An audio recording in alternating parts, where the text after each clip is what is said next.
Você com certeza sabe que dia é hoje. Hoje é dia 8 de março e, como todo mundo sabe, é o Dia Internacional da Mulher. Esse vídeo é para fazer uma homenagem às mulheres, mas não uma homenagem apenas fingida, apenas forçada, não uma homenagem apenas para parabenizá-las e dizer o quanto elas são incríveis, mas uma homenagem que toca em pontos importantes dessa reflexão. Você sabe que a palavra comemorar não significa apenas festejar alguma data ou apenas ou alguma ocasião. A palavra comemorar tem a ver com rememorar. Ela tem esse lado da festividade, dos parabéns, das congratulações, mas ela também tem a ver com trazer a memória, renovar a memória sobre aquela data, sobre aquele fato e refletir sobre os motivos que levaram aquele fato a se tornar histórico e a se pensar nas motivações que estão por trás daquela data em específico. Então, neste vídeo, nós queremos fazer a comemoração das duas maneiras. Primeiro, eu quero festejar e dar os parabéns a você, mulher, que está me acompanhando nesse momento. Dar os parabéns pela sua luta, pela sua força, dar os parabéns pela graciosidade com a qual você enxerga a vida e que é inspirador para todo mundo, não só para as mulheres, mas para o mundo como um todo. Dizer que, no caso do cristianismo especificamente, independente da igreja da qual você que está me ouvindo faça parte, se não fosse a presença, o envolvimento, as ofertas, o trabalho das mulheres, essa igreja da qual você faz parte já estaria fechada, porque os homens não dariam conta de mantê-la aberta, funcionando, pulsante, não daria conta de fazer metade das programações que as mulheres fazem e nem também suportariam viver tanto tempo com tão pouco reconhecimento como acontece com as mulheres. Então, nesse Dia Internacional da Mulher, parabéns a todas as mulheres que acompanham o nosso vídeo, porque as mulheres são, sim, merecedoras da comemoração, dos festejos, das rosas, dos bombons, dos presentes que elas possam receber neste dia. Por outro lado, nós também precisamos trazer à memória o que essa data significa. Essa data, como muitas outras datas, como muitas outras falas, foi apropriada pelos setores mais conservadores das igrejas e, como tudo que conservador toca, se torna algo conservador, retrógrado, que faz vista grossa para a coisa errada que está acontecendo e que pretende transformar aquilo numa realidade paralela, como se não houvesse motivos de reflexões, como se não houvesse motivos de questionamentos, de resistências, como se tudo fosse flores e tudo esteja resolvido e às mil maravilhas. Essa data, ela não se sabe exatamente qual foi o evento específico que deu origem a essa data. Essa data é uma data relativamente recente, é do início do século XX.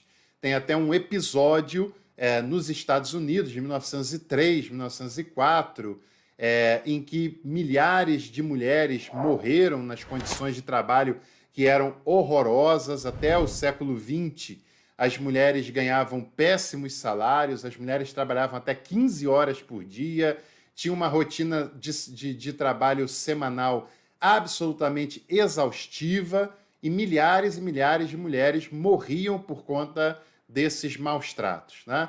É claro que as coisas não se resolveram totalmente, mas com muita luta, com muita determinação dessas mulheres, muita coisa melhorou, muita coisa amadureceu de lá para cá.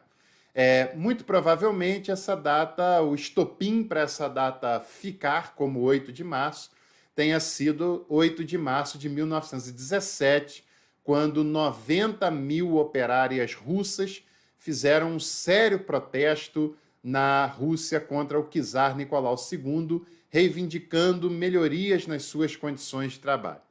Em todas as histórias que você for resgatar, você vai chegar à conclusão de que a data do Dia Internacional da Mulher, ela teve origem na luta de mulheres trabalhadoras por melhores condições de trabalho, por condições mais dignas e humanas de trabalho, e também pela luta em relação ao sufrágio universal, ou seja, o direito de poder votar e serem votadas. O que no Brasil acontece em 1932, e não foi nem o último país a conseguir esse direito. O Brasil saiu na frente de vários países nesse sentido, mas também saiu atrás de alguns outros países nesse direito da mulher poder votar e também de ser votada, porque até então apenas os homens tinham esse privilégio, né? Ou seja, o que eu quero dizer com isso? Não apenas lembrar das questões históricas que geraram essa data, como também dizer para você que a data ela surgiu, ficou e continua sendo comemorada por causa de pautas progressistas pelas quais as mulheres lutavam, porque elas eram vítimas de um trabalho quase que escravo, de ter que trabalhar 15 horas por dia, de ganhar um salário muito ruim no final do mês e de ter milhares e milhares e milhares de casos de mulheres que morriam em consequência desses trabalhos e também na luta pelo sufrágio universal. Pautas progressistas que geraram essa resistência, essa luta e que geraram essa data tão importante que nós comemoramos e devemos comemorar sempre. Agora, eu também queria fazer uma pergunta para você. Será que a maioria das igrejas, quando comemora essa data, e provavelmente você vai ganhar rosa lá da igreja, vai ganhar homenagem, provavelmente no próximo domingo vai ter culto especial das mulheres, e assim, nada contra mesmo aqui se dê rosa para as mulheres, se dê rosa para as mães, no Dia das Mães, faça culto das mulheres. Até aí está tudo sem problemas, tudo certo, é natural que se tenha esse tipo de atividade também. O problema é quando é apenas isso. O problema é quando se apresenta apenas o verniz e não vai a fundo numa história que é tão importante e que ainda tem muita coisa para a gente mexer nisso daí. Será que as homenagens das igrejas para as mulheres elas são dignas, elas são sinceras, elas são legítimas?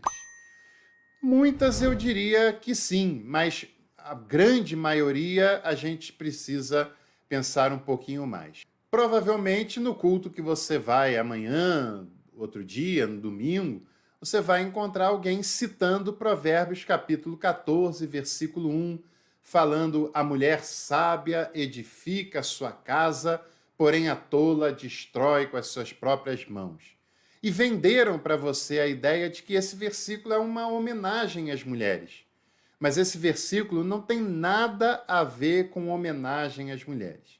Esse versículo ele é machista, patriarcal, e ele impõe um peso grande para as mulheres. Porque, em síntese, o que o contexto patriarcal que esse texto foi escrito e a interpretação que a grande maioria faz desse texto, basicamente se alguma coisa der errado na sua família, a culpa é sempre da mulher que não foi sábia o suficiente para edificar essa casa.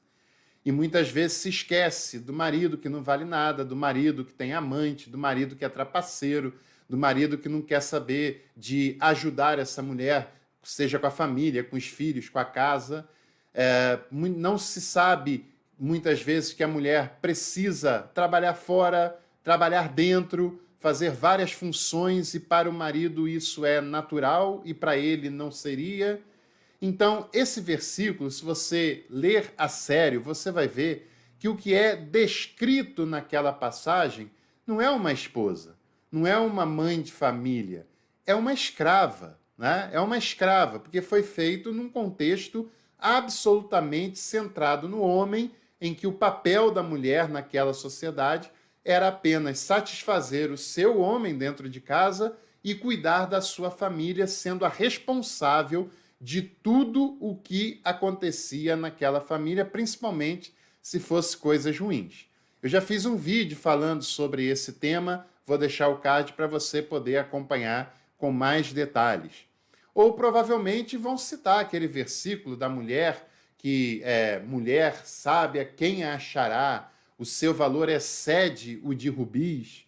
Isso também não era uma homenagem, porque a pessoa, quando faz essa pergunta lá no texto em questão, ela parte do pressuposto de que ninguém acha uma mulher sábia, de que ninguém acha uma mulher virtuosa.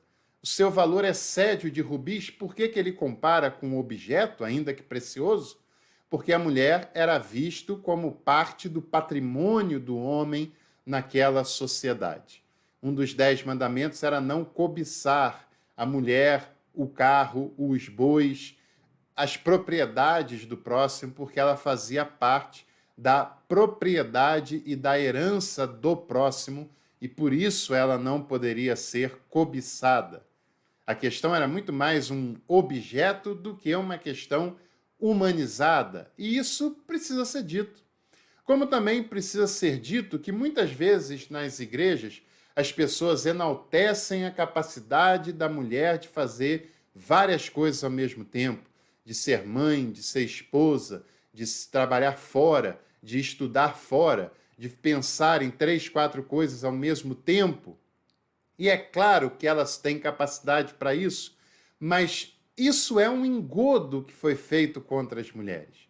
Isso é uma relação tóxica e injusta que foi vendida para as mulheres, e algumas mulheres, inadvertidamente, se sentem enaltecidas quando alguém fala que ela é capaz de fazer várias coisas ao mesmo tempo e que o homem é capaz de fazer apenas uma coisa. Sabe por que isso é um engodo? Isso é para que o homem continue fazendo apenas uma coisa por vez e seja visto isso como normal, como natural, e para que você, mulher, continue fazendo 3, 4, 5 coisas ao mesmo tempo sem recorrer à ajuda do seu marido dentro de casa. Então, na verdade, essa fala não é um elogio, não é um enaltecimento, é um engodo que está querendo fazer com que você, mulher, continue se desdobrando sem pedir ajuda para ninguém, enquanto que o seu marido apenas trabalha fora, né? Outra coisa interessante, e aí não é nem só uma coisa interessante, é uma coisa trágica. Segundo dados recentes, 40% das mulheres que ligaram para o Disque 100 para denunciar problemas de violência doméstica, 40% eram de lares evangélicos. Ou seja, 40% das mulheres que denunciaram violência doméstica estavam sofrendo violência de algum irmão da igreja, de algum ministro de louvor, de algum pregador, de algum pastor, de algum diácono, de alguém que faz parte de uma igreja. Isso é péssimo, porque a postura cristã deveria nos ensinar a amar as mulheres, a respeitar as mulheres, como a respeitar a outra pessoa enquanto ser humano, a humanizar as relações. É o que Jesus ensinou, é o que Jesus fez, é o que ele nos chamou para fazer. Jesus nos chama para entender que todo ser humano, independente da cor da pele, independente da idade, independente do gênero, independente da posição social, é um ser humano, tem a sua dignidade própria, a sua dignidade é por ele mesmo, por ela mesma e não por conta de terceiros, e que qualquer ser humano, independente de qualquer coisa, deve ser respeitado na sua dignidade individual. E é problemático porque a igreja, no modo geral, hoje no Brasil, é a única, ou se não a única, pelo menos a principal esfera da sociedade que insiste em que a mulher seja submissa ao homem. E por mais que tentem enganar você, não existe essa relativização da submissão como alguns querem falar. Submissão é submissão. Só se submete quem é inferior. Submissão tem diretamente a ver com inferioridade. Então, não acredite no engodo de alguns que tentam relativizar isso, porque quem é submissa a alguém é porque é inferior a esse alguém. E o plano divino é que homens e mulheres sejam sua imagem, sua semelhança. A submissão lá no passado foi fruto do pecado, e quando Jesus nos liberta do poder do pecado, ele também nos liberta de qualquer relação baseada na inferioridade e na submissão de uma pessoa para com outra pessoa. Porque diante de Deus, como Paulo diz, não há macho nem fêmea, grego nem judeu, escravo ou livre, porque todos nós somos indivíduos diante de Deus e nenhum é superior aos demais, como também nenhum ou nenhuma é inferior aos demais. As igrejas comemoram o Dia Internacional da Mulher, mas se esquecem de falar que 90% das denominações cristãs no Brasil não reconhecem o ministério feminino na sua plenitude. Quando reconhecem, dão títulos fantasia para não chamá-las de pastoras. Ou quando reconhecem como pastoras, o seu chamado está atrelado ao chamado do marido. Ela só pode ser pastora se o marido também for pastor e for de uma hierarquia superior à dela. Ou seja, não reconhecem o ministério feminino na sua plenitude e nem reconhece que a mulher tem luz própria. Ela não é uma pessoa satélite do seu marido. As igrejas deveriam falar essas coisas. As igrejas deveriam falar que para homenagear as mulheres deve-se abrir mão dessa questão de submissão, porque ela é antibíblica, porque ela é anticristã, porque ela é anti-humanização proposta por Jesus. Para homenagear as mulheres, as igrejas deveriam reconhecer os seus chamados na plenitude e saber que tem mulheres que são separadas por Deus para fazer a obra que Ele queira chamá-las para fazer e que isso não depende do reconhecimento dos homens e que isso não está atrelado à vontade ou à não vontade dos homens reconhecerem ou não. É uma perda de tempo e uma desfaçatez quando os homens se reúnem para discutir se concordam ou discordam do ministério feminino. Na verdade, ninguém está pedindo a sua opinião. Ninguém está pedindo a sua autorização, homem que é contrário ao ministério da mulher. O fato é simples. Deus dá dons e chamados aos homens e às mulheres indiscriminadamente, porque os dons vêm dele e apenas ele é que pode dar e conceder dons e ministérios. E se você for alguém temente a Deus, você apenas se submete. E você não tem o direito de reconhecer ou não reconhecer um ministério que vem de Deus. Portanto, perda de tempo e desfaçatez quando o homem discutem um direito que é legítimo e que é divino. E claro, nem todas as mulheres são chamadas para o pastoreio, mas são chamadas para talentos diversos, como também acontece com os homens. E nós apenas devemos reconhecer, porque é Deus quem chama, é Deus quem faz dessa maneira. O Dia Internacional da Mulher deve ser lembrado, deve ser homenageado, mas deve ser feito isso com coerência com as nossas ações. Não deve ser apenas um discurso, não deve ser apenas uma festa que acontece um único dia durante um ano inteiro de opressão, de submissão, de violências das mais diversas, que muitas vezes nas casas das pessoas podem estar acontecendo. O Dia da Mulher deve ser comemorado em conexão com atitudes sinceras, verdadeiras e cristãs. Para você, mulher, um feliz dia, uma feliz resistência, uma firme luta. Deus é com vocês.